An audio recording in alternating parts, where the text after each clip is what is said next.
guys, welcome back to Alphith Gaming Channel. In today's video, we are going to talk about a game that I think is quite interesting, especially for those of you who enjoy idle RPG games but are also curious about the world of Web3.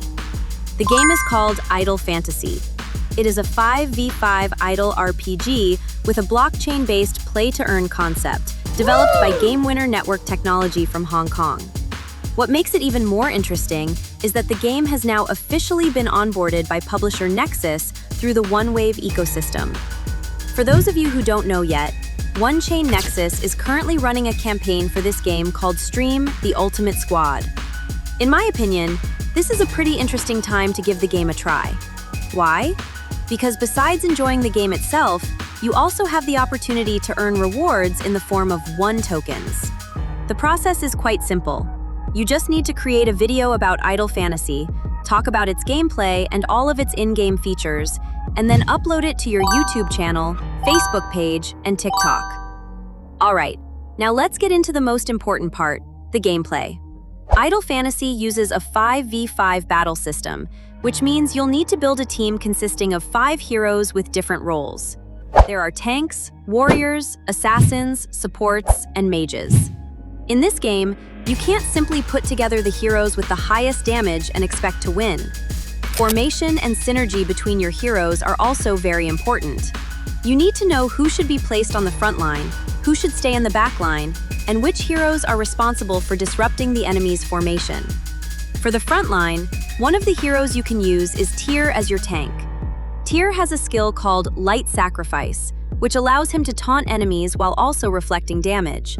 So, he is not only responsible for absorbing attacks, but he can also put pressure back on his opponents. And that's not all. Tyr also has a passive skill called Crosscut, which allows him to jump behind the enemy every 8 seconds. After that, he deals AoE damage and applies a stun effect. So, if you get the timing right, Tyr can be very effective at disrupting the enemy's formation. Next, you can pair Tyr with Suna as your warrior. Suna is quite flexible because she can adjust her attack range.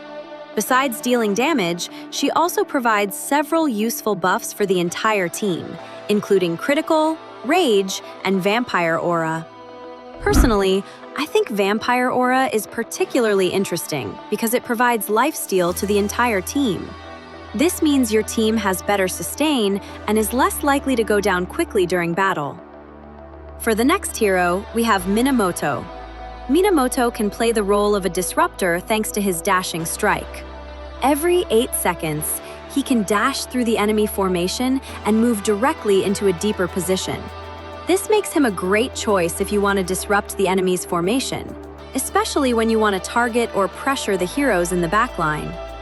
In this lineup, I also bring an assassin to provide burst damage.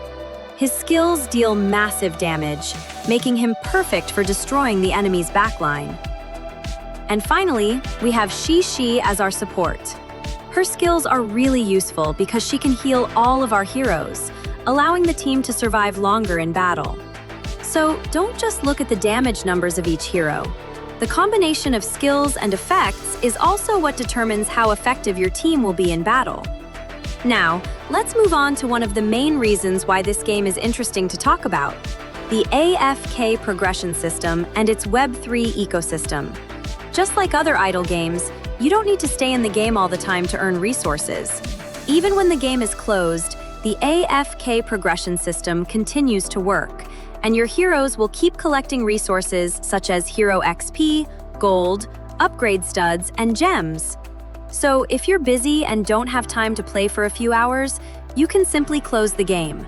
When you come back, you can claim all the resources that have been collected. These resources can then be used to increase the strength of your heroes, allowing you to continue progressing through the Tower of Clouds or test your team's abilities in the PvP arena.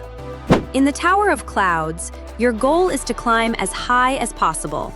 This is where top players can collect as many ant gems as they can. For those who don't know, ant gems are one of the resources that need to be collected as a requirement for obtaining CEC tokens. CEC is the main token of Idle Fantasy. At the moment, the token is not yet available for trading on the market. We are still waiting for the Idle Fantasy team to provide liquidity so that the token can eventually be exchanged for real money. For now, your job is simple. Just collect as many ant gems as possible.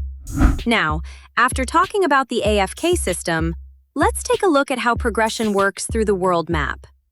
The campaign in Idle Fantasy uses a world map system that progresses gradually. You will unlock new areas one by one as you continue to make progress in the game. If you see a stage highlighted in green, it means that area has already been completed.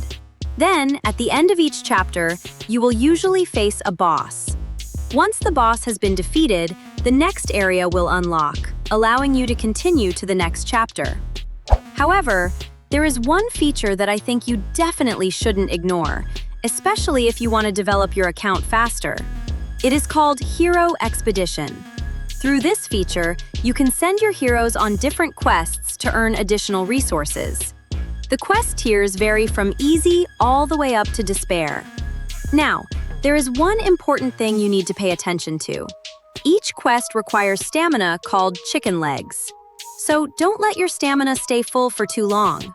If you have stamina available, make sure to use it because it would be a waste to miss the opportunity to earn additional resources.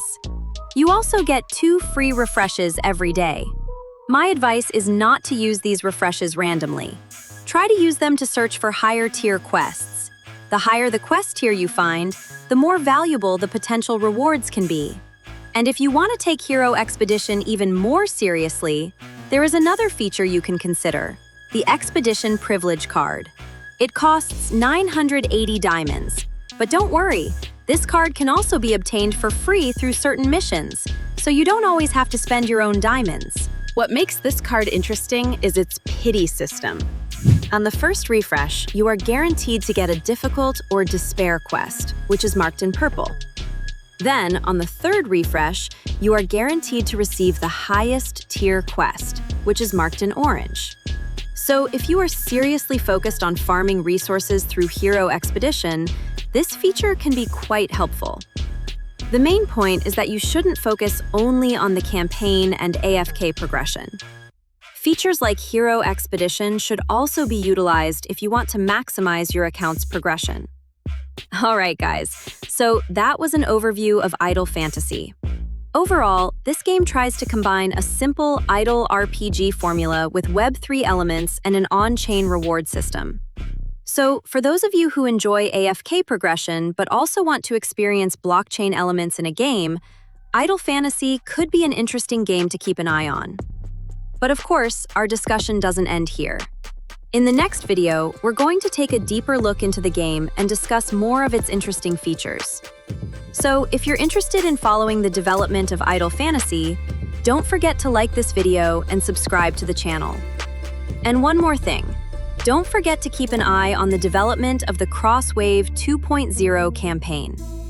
If you have already started participating in the ecosystem, make sure to take advantage of every available activity to collect PoE and maximize your chances of earning rewards. Alright, I think that's enough for this video. Thank you so much to everyone who watched until the end. I'll see you in the next video. Bye guys!